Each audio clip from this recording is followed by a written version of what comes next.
خداوند نے تیرے خاندان کو ولی کے بغیر نہیں رہنے دیا تاکہ اس کا نام قائم رہے۔ یہ داؤد کے باپ یسی کا باپ تھا۔ آج کی پہلی تلاوت رعوت کی کتاب کے دوسرے باب کی پہلی 3 اور 8 تا 11 اور چوتھے باب کی 13 تا 17 آیات۔ اور نومی کے شوہر کا ایک رشتہ دار علی ملک کے خاندان میں طاقتور اور مالدار آدمی تھا اور اس کا نام بوئز تھا۔ اور موابی رعوت نے نومی سے کہا کہ میں کھیت کی طرف جاتی ہوں تاکہ جو کوئی مجھ پر مہربانی کرے میں اس کے پیچھے پیچھے بالیں چنوں۔ تو اس نے اس سے کہا اے میری بیٹی جا۔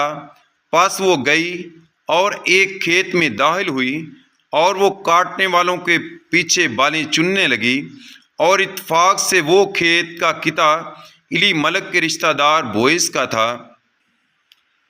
تب بوئز نے رعوت سے کہا بیٹی میری بات سن کہ تو کسی دوسرے کھیت میں بالیں چننے نہ جا، تو یہاں سے نہ نکل بلکہ میری لونڈیوں کے ساتھ رہ، اور جس کھیت میں کاٹنے والے ہوں اس کا دھیان رکھ اور ان کے پیچھے جا۔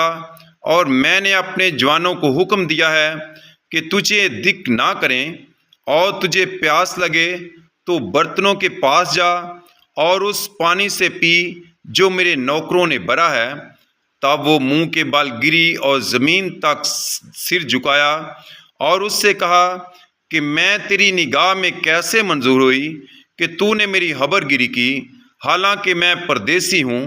بوئز نے اس سے جواب میں کہا کہ تیرے شوہر کے مرنے کے بعد جو کچھ تو نے اپنی ساس سے کیا وہ سب کچھ مجھے بتایا گیا ہے، کہ کیسے تو نے اپنے باپ کو اور اپنی ماں کو اور اپنی پیدائش کے وطن کو چھوڑا، اور ان لوگوں میں جنہیں تو پیشتر سے نہ جانتی تھی آئی۔ تب بوئز نے رعوت کو لیا اور وہ اس کی بیوی ہوئی، اور اس نے اس سے خلوت کی تو خداوند نے اسے حمل دیا اور اس سے بیٹا پیدا ہوا۔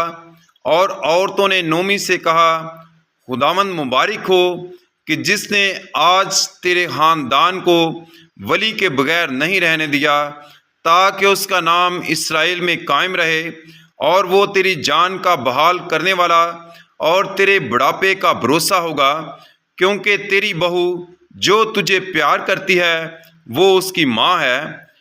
ہاں وہ تیرے لیے 7 بیٹوں سے بہتر ہے۔ اور نومی نے اس لڑکے کو لیا اور اپنی گود میں رکھا اور اس کی انا ہوئی، اور اس کے ہمسایہ عورتیں اس کا نام رکھ کر بولیں کہ نومی کے لیے بیٹا پیدا ہوا، اور انہوں نے اس کا نام عبید رکھا، اور وہ یسی کا باپ تھا جو داؤد کا باپ ہے۔ پاک کلام کے پڑھے سنے جانے پر خدا کی برکت ہو۔ خدا کا شکر ہو۔